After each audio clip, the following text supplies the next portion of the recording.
dB. Okay, satu lagi. Okay, sub dB. Okay, dalam ni dia mesti ada main switch.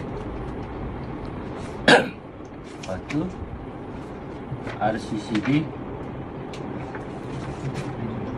sama. Satu MCB. Basic dalam DB mesti ada, wajib ada main switch, RCCB, MCB. Okay, DB. Okay, main switch, RCCB, MCB. Okay, main switch ni dia ada 63M, ada 40M, ada 32M ada. Biasa kita pakai 63, 40 lah. RCCB pun sama lah.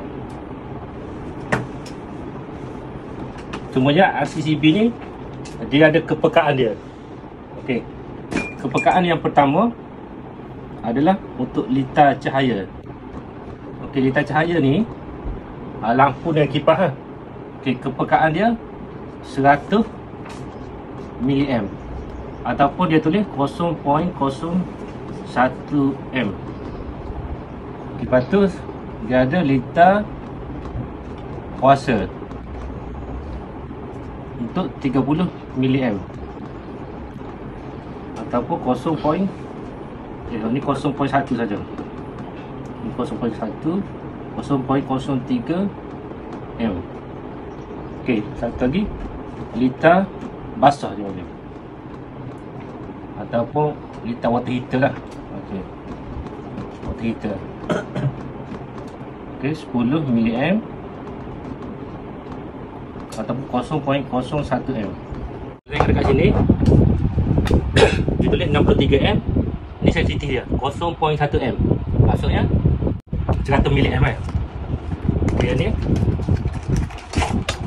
ditulis 0.03 M, jadi 30 mA. Okey, yang ni 0.01 M ataupun 10 mA. Okey, benda ni memang wajib kena ikut, sebabnya dia ada dalam buku ATA dan peraturan.